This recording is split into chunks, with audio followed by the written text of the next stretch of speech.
Assalamualaikum warahmatullahi wabarakatuh. Puji syukur atas kehadirat Allah Subhanahu wa Ta'ala. Karena berkat rahmat dan karunia-Nya lah saya dapat menyelesaikan tugas ini tepat pada waktunya.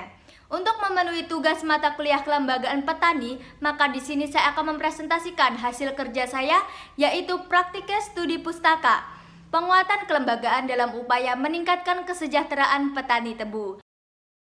Baik, sebelumnya perkenalkan, nama saya Lintang Lendri Nastiti. Saya dari Prodi Penyuluhan Pertanian Berkelanjutan kelas 2C dengan NIM 0401193338. Baik, langsung saja kita mulai presentasinya.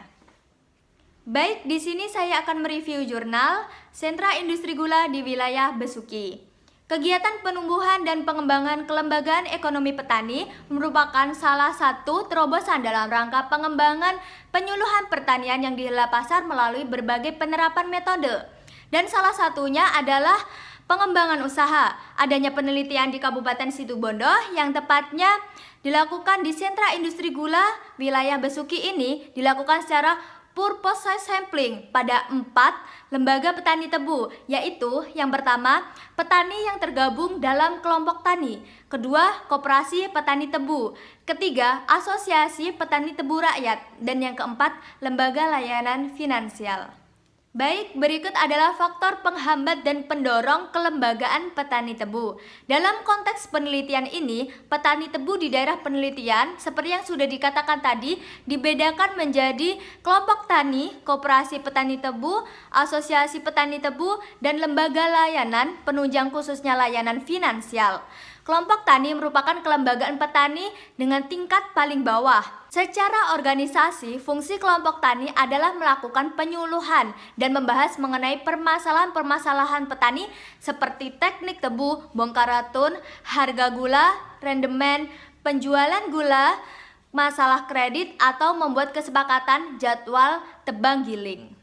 Yang pertama, kelompok tani tebu kurang memiliki peran, di mana kelompok tani yang berfungsi untuk memfasilitasi program atau bantuan yang berasal dari pemerintah. Berbeda dengan kelompok tani, koperasi berperan dalam membantu petani untuk memperoleh modal, di mana koperasi menjadi kepanjangan tangan pabrik gula dalam menyalurkan kredit untuk modal tanam petani tebu. Besar kredit yang diterima petani ditentukan berdasarkan luas lahan yang dimiliki. Skema seperti ini sangat menguntungkan elit petani yang umumnya memiliki lahan tebu yang luas. Dan yang kedua, belum semua petani memiliki akses ke operasi. Nah, yaitu fungsi operasi sebagai peminjam modal kepada petani tebu tadi.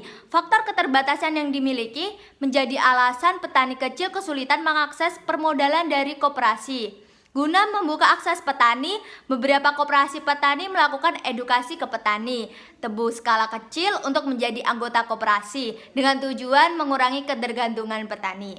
Dan untuk yang ketiga, permasalahan asosiasi masih didominasi oleh petani elit. Petani sehingga asosiasi lebih mencerminkan keuntungan elit petani daripada keuntungan petani kecil. Model kelembagaan dalam asosiasi yang bersifat top down menunjukkan bahwa aspirasi dan keputusan asosiasi hanya berasal dari berada di tangan para elit, sedangkan petani hanya mengikuti alur yang sudah ditentukan oleh para elit petani. Oleh karena itu, model kelembagaan yang ada di asosiasi harus dirubah agar dapat mencerminkan demokrasi yang sesungguhnya. Tujuan kelembagaan petani tersebut dapat berperan optimal apabila masing-masing kelembagaan dapat menjalankan fungsinya dengan baik. Nah, tetapi kelembagaan petani lebih dijadikan sebagai alat untuk memenuhi kepentingan individu daripada kepentingan kelompok, sehingga kelembagaan belum berperan optimal dalam meningkatkan kesejahteraan petani tebu, utamanya petani kecil.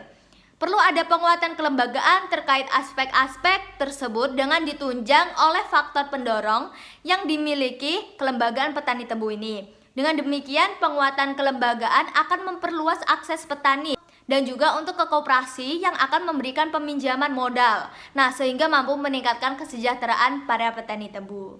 Baik, untuk selanjutnya, strategi penguatan kelembagaan. Di sini terdapat beberapa poin, yaitu yang pertama, penataan kapasitas kelembagaan. Langkah yang diperlukan terkait penataan kapasitas kelembagaan ini adalah perbaikan manajemen kelembagaan, diantaranya struktur kelembagaan, pola kepemimpinan, dan transparansi.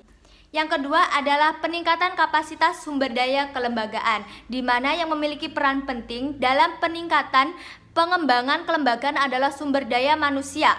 Dalam kelembagaan petani tebu, sumber daya manusia menjalankan roda lembaga atau organisasi masih memiliki kapasitas yang terbatas, sehingga lembaga dijalankan apa adanya. Kemudian, yang ketiga, peningkatan kapasitas pelayanan. Langkah yang diperlukan dalam meningkatkan kapasitas pelayanan diantaranya adalah melakukan inovasi pelayanan. Dan yang keempat, memperluas jaringan kerjasama atau kemitraan. Dalam upaya memperluas jaringan, dilakukan dengan membangun kerjasama dengan lembaga atau institusi lain, baik lembaga finansial maupun non-finansial. Baik, untuk kesimpulannya, peran kelembagaan petani tebu dalam membantu usaha agribisnis tebu masih belum berjalan secara optimal karena kelembagaan petani ini umumnya masih mengedepankan sekelompok orang kecil atau individu, sedangkan petani kecil dan juga petani gurem masihlah memiliki akses yang sangat terbatas. Penguatan kelembagaan diharapkan dapat meningkatkan akses petani terhadap kelembagaan. Penguatan kelembagaan dilakukan dari beberapa aspek, yaitu yang pertama organisasi, kedua sumber daya, ketiga pelayanan, dan yang keempat adalah jaringan. Dengan demikian, penguatan kelembagaan akan mendorong petani tebu untuk meningkatkan produktivitas sehingga berdampak terhadap kesejahteraan petani tebu. Untuk itu perlu dibangun sinergi antar kelembagaan petani tebu dengan menghilangkan ego sektoral antar kelembagaan. Dan juga agar relasi antar lembaga petani dapat berjalan. Di samping itu, diperlukan dukungan penguatan dari pemerintah, swasta, maupun instansi terkait untuk meningkatkan kinerja kelembagaan petani tebu. Baik, demikianlah presentasi dari saya, yaitu tentang sentra gula di wilayah Besuki. Semoga bermanfaat dan mohon maaf apabila ada salah perkataan. Wassalamualaikum warahmatullahi wabarakatuh.